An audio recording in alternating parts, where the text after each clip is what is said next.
Hello and welcome to the channel guys। आज की कहानी का टाइटल है चुड़ैल का कंगन।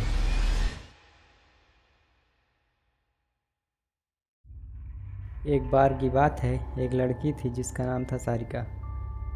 सारिका 15 साल की लड़की है जो छुट्टियों में अपने दादा दादी के गांव घूमने जाती है।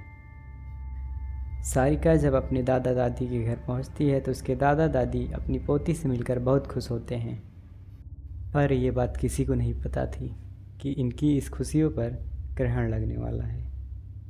सारिका का कुछ दिन तो उसके गांव में बहुत अच्छे से बीता। फिर एक दिन सारिका अपने सहेलियों के साथ गांव के बगीचे में खेल रही थी। सारिका खेलते खेलते आम के पेड़ को देखती है। उसके बाद वो अपने सहेलियों से कहती है, चलो ना आम तोड़ते हैं।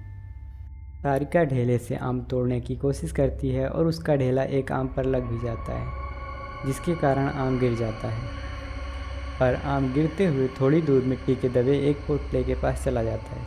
सारिका जब आम लेने वहाँ पहुँचती है तो उसे पोटली का थोड़ा हिस्सा बाहर दिखाई देता है। तो वो सोचती है यह क्या है। ये सोचकर वो पोटली बाहर निकाल लेती है। उस पोटली को खोल कर देखती है तो उसमें कंगन मिलते हैं जो बहुत पुराने दिख रहे होते हैं। सारिका को तो पता भी नहीं था कि ये कंगन उसकी ज़िंदगी का सबसे भयानक हिस्सा बनने वाले हैं। वो कंगन उसे अपनी ओर आकर्षित कर लेता है, जिसकी वजह से वो कंगन लेकर अपने घर चली जाती है। आकर वो ये सारी बातें अपनी दादी को बताती हैं और वो कंगन भी दिखाती है। फिर दादी ने जो कहा वो सुनकर सारिका डर से कांपने लगती है। दादी कहती हैं कि वो पोटली कोई आम पोटली नहीं थी, वो एक चुड़ैल की पोटली थी। तुमने ये कंगन उस पोटली से निकाल कर उस चुड़ैल को गुस्सा दिला दिया है, वो तुम्हारे पास ज़रूर आएगी। सारिका डरते हुए दादी से बोली, मैं समझी नहीं दादी, वो क्यों और कैसे आएगी। दादी ने बोला, ऐसी ही पोटली में भटकती हुई आत्माओं को कैद करके ज़मीन में गाड़ा जाता है और तुमने उस पोटली को ज़मीन से निकाला है और उसका कंगन भी लेकर चली आई हो। तुम इस मनहूस कंगन के साथ उस चुड़ैल को भी अपने पीछे ले आई हो। इसी भटकते हुए गुस्सैल चुड़ैल अपना बदला ज़रूर लेती हैं। वो चुड़ैल भी हमसे अपना बदला लेने ज़रूर आएगी। सारिका इस बात से डरती तो है पर उसे ज़्यादा यकीन नहीं होता। वो जाकर अपने कमरे में सो जाती है। उसी रात को करीब 1 बजे उसके कमरे की लाइटें जलने बुझने लगती हैं। सारिका की नींद खुलती है तो वो देखती है कि लाइट नहीं है। वो अपने बिस्तर के बगल टेबल पर रखे पानी पीने के लिए मुड़ती है। तभी वो देखती है कि टेबल के पीछे कोने में कोई औरत बैठी है, जिसकी आँखें एकदम लाल हैं और एकटक उसे ही देखी जा रही हैं। सारिका चिल्लाते हुए अपने दादी के पास भागती है।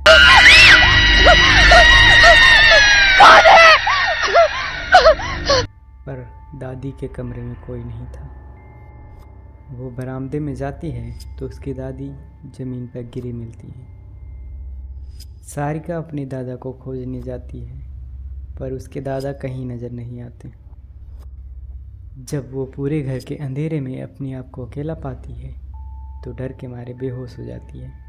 सुबह जब उसकी नींद खुलती है तो उसे अपने दादा दादी दिखते हैं। वो अपनी दादी को बीती रात की सारी बात बताती है। दादी बोलती हैं, हम दोनों तो अपने कमरे में ही थे।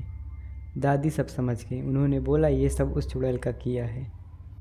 वो कंगन उस पोटली में वापस रखना होगा, वरना वो चुड़ैल यहाँ से नहीं जाएगी। सारिका बोलती है, चलो ना दादी, अभी कंगन रखाती हैं। दादी बोलती है, नहीं, अगर उस चुड़ैल से पीछा छुड़ाना है तो तुम्हें अकेले ही, वो भी रात में जाकर उस कंगन को वहाँ रखना होगा, क्योंकि वो तुम्हारे पीछे है। सारिका हिम्मत करके कहती है, ठीक है, मैं जाऊंगी। दादी ने बोला, ये सब वो चुड़ैल आसानी से नहीं करने देगी। इसलिए दादी ने उसे रात में जाने से पहले एक मंत्रों से युक्त ताबीज उसके हाथों पर बांध देती है। अब सारिका रात होने के बाद अकेले बागीचे की तरफ निकलती है। थोड़ी देर बाद उसे किसी के रोने की आवाज़ सुनाई देती है।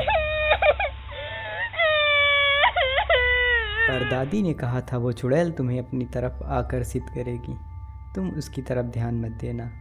वरना वो तुम्हें अपने कब्जे में कर लेगी। एक बार उसने तुम्हें अपने कब्जे में कर लिया तो कोई कुछ नहीं कर पाएगा, वो तुम्हें मार भी सकती है। सारिका इस बात का ध्यान रखते हुए ईयरफोन लगा लेती है और गाना सुनते हुए चलने लगती है। तभी कुछ दूर जाने पर उसका मोबाइल काम करना बंद कर देता है। फिर भी वो चलती रहती है और उस पोटली के पास पहुंच जाती है। तभी उसे महसूस होता है कि पीछे कोई खड़ा है। पर दादी ने कहा था उसकी तरफ मत देखना, तो वो नहीं देखती है और डर की वजह से वो पसीने से लथपथ हो जाती है। फिर भी वो हिम्मत करते हुए पोटली को खोलती है, उसमें कंगन रख के ज़मीन में गाड़ देती है और आंख बंद करके बहुत तेज़ी से वहाँ से भागती है। सीधे अपने घर ही आकर रुकती है।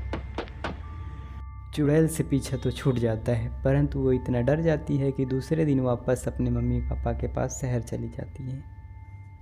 सारिका की ज़िंदगी का वो खौफनाक हिस्सा जिसे वो आज भी सोचकर डर जाती है।